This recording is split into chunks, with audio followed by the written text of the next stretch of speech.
Muhammad Ali had already become more than a boxer. He was a global icon, a voice, a storm that walked like a man.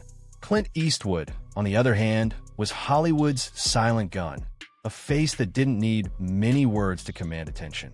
One represented the brutal poetry of the boxing ring, the other the cold confidence of cinema's toughest characters. Nobody ever imagined their worlds could collide, until one unexpected night in Las Vegas changed everything. It started during a charity event in the late 1970s. Celebrities, fighters, directors, everyone gathered under one roof. Cameras flashed, reporters shouted questions, and the atmosphere felt electric. Muhammad Ali arrived with his usual energy, joking with journalists, throwing playful jabs in the air, calling himself the greatest. Minutes later, Clint Eastwood walked in, calm, quiet, carrying that signature stare that made people step aside without a word. The media quickly surrounded both legends. A reporter jokingly asked, who would win in a fight, the fastest hands in boxing or the toughest man in Hollywood? Ali laughed loudly, shadowboxed in front of Clint, and said, "This cowboy couldn't catch my shadow." The crowd burst into laughter. Clint smiled slightly and replied in his low voice, "I don't chase shadows. I wait, and they come to me." That single line made headlines the next morning. Within days, the media turned a playful exchange into a global talking point. Fans debated nonstop, boxing fans backing Ali, movie lovers supporting Clint's tough guy persona. Promoters sensed an opportunity and proposed a charity exhibition. Not a brutal fight, but a controlled, respectful showdown to raise money for veterans and children's hospitals. Ali initially treated it like a joke, dancing during training, talking nonstop to reporters. Clint, however, trained quietly with professional fighters to learn real boxing fundamentals. Cameras captured Clint running at sunrise, hitting the heavy bag, sweating in silence. Meanwhile, Ali's charisma filled the gyms. He predicted rounds, mocked Clint's Western movies, and promised to teach Hollywood how real fighters move. The night of the event arrived. Las Vegas buzzed like a storm ready to break. The arena sold out in hours. Celebrities filled the front rows. Commentators struggled to explain what people were about to witness. A clash between sport and cinema, reality and myth. Clint entered first, simple black robe, calm face, slow, confident walk. No music hype, just presence. Then Ali entered dancing, smiling, throwing punches into the air, the crowd roaring louder than thunder. When the bell rang, something unexpected happened. Clint didn't try to overpower Ali. He stayed patient, moving carefully, surprising everyone with discipline he had learned during months of training. Ali danced around him, lightning fast, throwing playful combinations. The crowd laughed when Ali talked mid-fight, teasing Clint like he did with real opponents. But Clint stayed silent, focused. At one moment, he landed a clean body shot, not strong enough to hurt Ali seriously, but enough to make the audience gasp.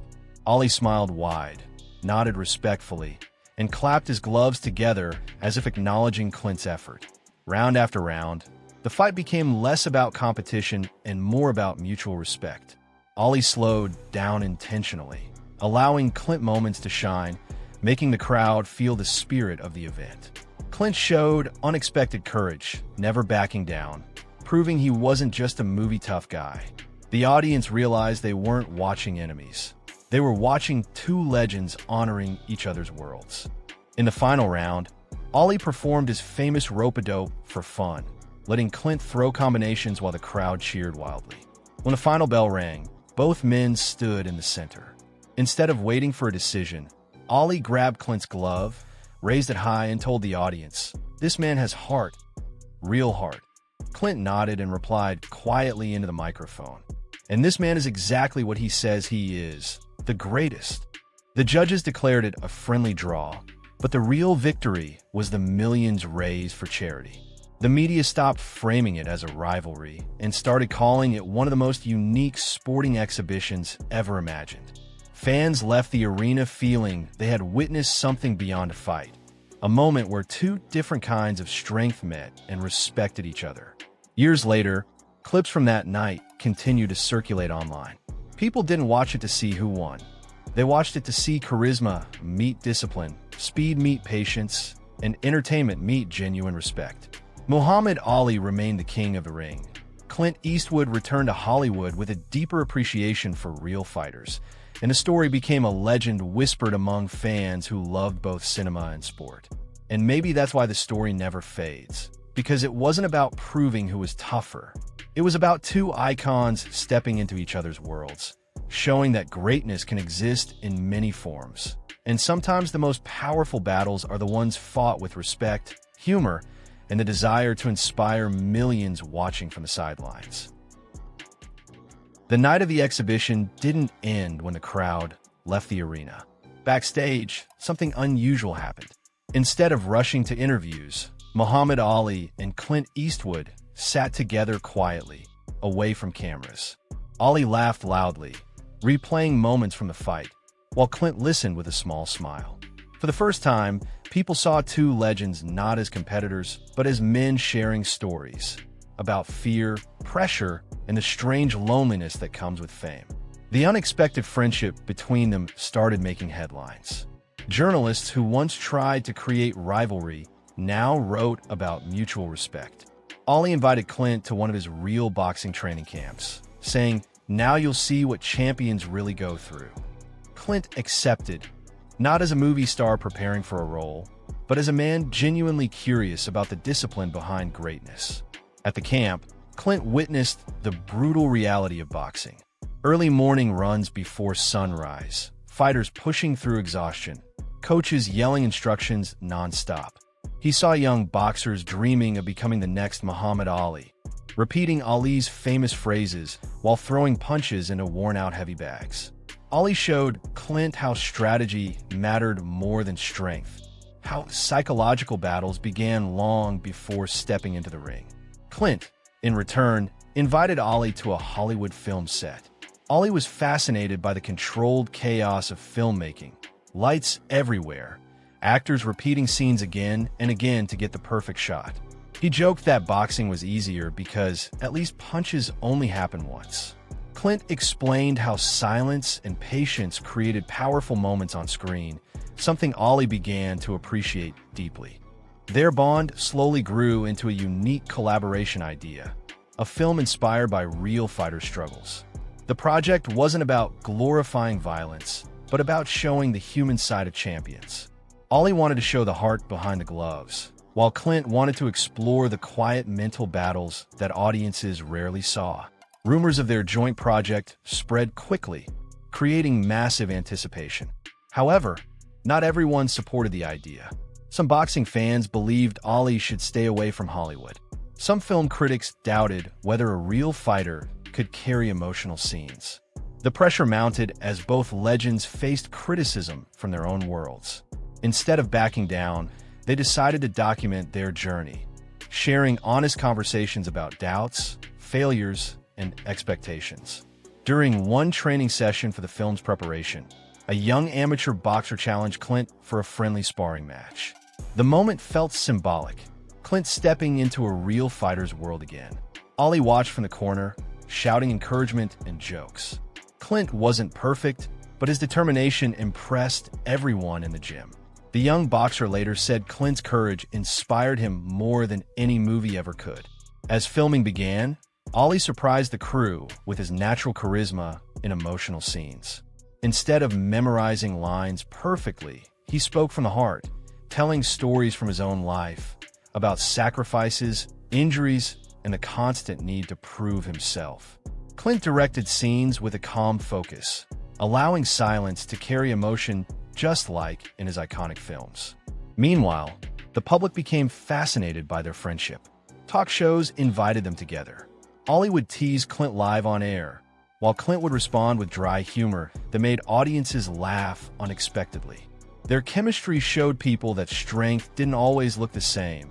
Sometimes it danced loudly like Ali, sometimes it stood quietly like Clint. But as the project progressed, Ali began experiencing physical struggles that reminded everyone time moves forward for even the greatest champions. Some days he moved slower, his voice softer. Clint adjusted the film schedule to accommodate him, proving their bond had grown far beyond publicity. Their project slowly transformed into a tribute, not just to fighters, but to resilience itself. When the film finally premiered, audiences were deeply moved. Critics praised the raw honesty, calling it a rare collaboration between two legends from completely different worlds. Viewers didn't see Muhammad Ali, the undefeated champion, or Clint Eastwood, the unstoppable cowboy. They saw two men confronting aging, legacy, and the question every icon eventually faces: what remains after the spotlight fades? The final scene of the film mirrored their original exhibition fight, not with punches, but with a quiet conversation between two aging warriors reflecting on their journeys. As the credits rolled, real footage from their charity event appeared on screen, reminding audiences how everything began with a playful challenge that turned into a powerful friendship. Years later, younger fighters and actors continued to reference that unlikely partnership as proof that greatness isn't limited to one arena. Boxing gyms displayed posters of Ali and Clint standing together. Film schools analyzed their collaboration as a masterclass in authenticity and respect. Fans debated whether their exhibition fight or their later friendship left the bigger impact. And maybe that's the real continuation of their story. Not a rematch, not another spectacle, but the legacy they built by stepping outside their comfort zones. Muhammad Ali remained a symbol of fearless expression, Clint Eastwood a master of silent strength. And together they showed the world that true legends don't just fight for victory, they fight to understand each other. Even today, when old clips resurface online, people still argue about who would have won a real fight. But those who look deeper realize the real story was never about winning or losing. It was about two icons crossing paths at the perfect moment in history, turning a simple challenge into a lasting example of respect, creativity, and the courage to evolve beyond what the world expected from them. And somewhere in that imagined world, between the roar of a boxing crowd and the quiet click of a film camera, their story continues, inspiring new generations to believe that even the most unlikely encounters can become legendary journeys.